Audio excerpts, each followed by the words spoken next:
9h-11h, Europe 1 Culture Média. Philippe Vandel. En compagnie de Philippe Torreton, romancier, mais également comédien. J'ai fait la phrase à l'envers, je voulais dire exactement l'inverse. Mais c'est pareil, il a compris. Une certaine raison de vivre. C'est chez Robert Laffont, ça fait évidemment partie de la rentrée littéraire.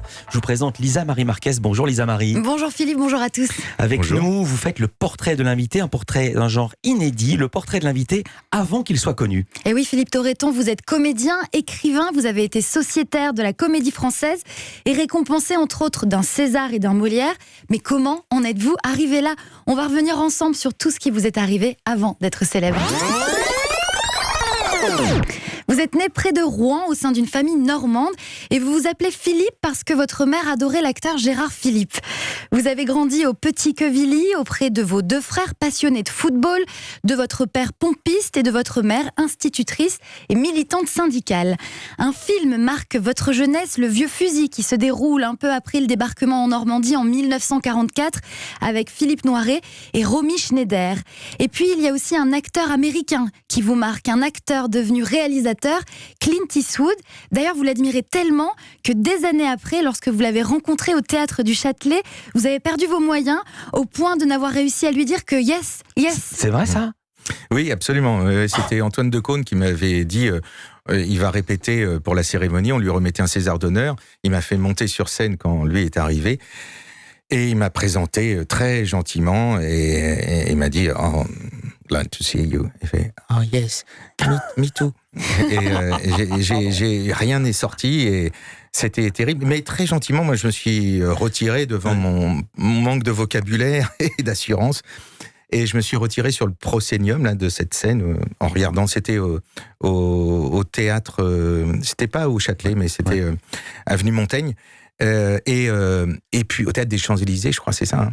Et là, il est venu me rejoindre. Il m'a dit nice room. Et je vais oh yes.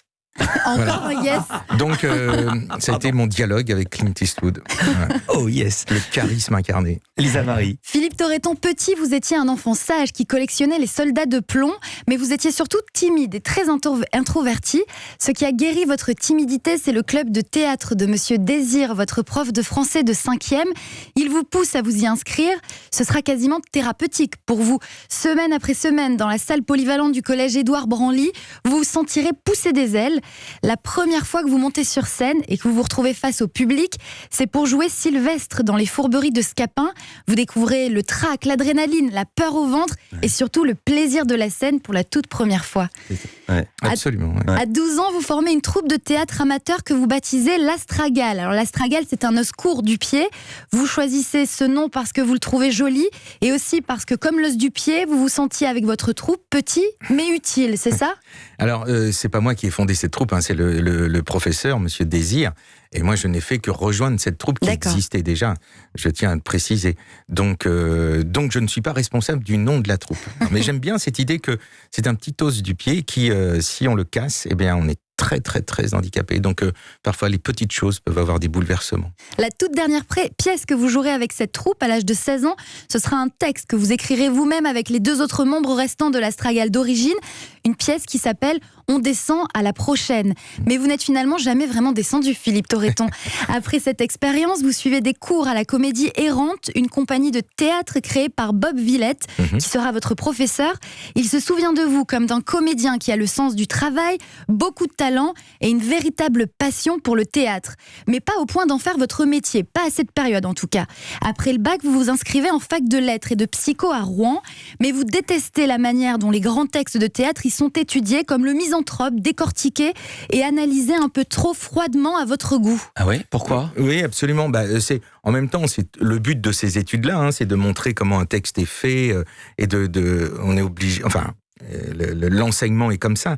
Et ça ne me correspondait pas. Moi, j'avais une approche très empirique, très les mains dans le cambouis de la littérature. Et c'est l'oralité, moi, qui m'a fait écrire et qui m'a fait aimer la littérature. C'est pas le livre, c'est le fait d'apprendre par cœur et de dire, quand on est un peu timide justement et pas très bon en français, on n'ose pas parler, on n'ose pas écrire. Mais dès l'instant où vous apprenez un texte par cœur, Voilà, vous êtes Je suis protégé. d'accord avec vous, quand on est petit, les classiques Larousse, c'est agit comme un repoussoir. Ah oui. Avec ces textes tout petits, on a l'impression qu'on va tout faire, sauf s'amuser et s'envoler. Vous quittez donc la fac pour préparer le concours d'inspecteur de police, parce que c'était ce métier-là que vous vouliez faire petit. Mais c'est finalement un autre concours que vous réussirez du premier coup, le Conservatoire d'art dramatique de Paris. Vous serez donc acteur et vous ne serez flic qu'à l'écran. Encore élève au conservatoire, vous vous faites remarquer et vous entrez à la Comédie Française à l'âge de 25 ans. Vous interprétez La Vie de Galilée, Le Barbier de Séville et Le Malade imaginaire. Et c'est justement durant la représentation du Malade imaginaire que le réalisateur Bertrand Tavernier vous remarque. Et après une première apparition dans le film de Claude Pinoteau, La Neige et le Feu, il vous offre alors votre premier grand rôle au cinéma dans L627 et vous jouez un policier, ça ne s'invente pas. La suite, on la connaît et moi je m'arrête là. Très bien, merci. Et la femme, vous êtes reconnu. Ah bah oui. Je vous imagine en gros, c'est ça. Je vous imagine dans tous les rôles, mais pas inspecteur de police, Philippe Torreton. Vous voulez dire dans la vraie vie? Ouais, dans la vraie vie. Ah non, bien vous sûr, avez bien tort. sûr, non. Ça m'aurait plu. Ouais. Pourquoi? Bah, c'est justement en tournant L627. Au début, c'était un fantasme. Il y avait une copine à la fac qui passait ça, le concours. Donc moi, je me suis inscrit. Je l'ai même pas passé. J'ai même pas révisé, parce que j'ai eu le concours du conservatoire avant. Mais j'aurais pas eu le concours du conservatoire. Je l'aurais passé, ce concours. Et alors au début, c'est un peu fantasmagorique, mais en fait, en tournant L627, je me suis aperçu que oui, la police a des côtés très ingrats, mais aussi c'est un métier passionnant. Et en fait, quand je regarde, j'ai voulu être instit, j'ai voulu être avocat, j'ai voulu être flic. C'est quoi le point commun? Et finalement, je suis comédien, mais j'ai envie de dire, c'est de l'humain d'abord. C'est de comprendre l'âme humaine. Voilà, on reste là-dedans. Ce qui fait que, pour moi, par exemple, l'écriture, j'ai pas le sentiment tout à fait de faire un autre métier que comédien. Je raconte des choses, je dis des choses aux gens. Et même parfois, c'est scénarisé. Merci beaucoup, Lisa Marie Marquez. Je vous dis à demain.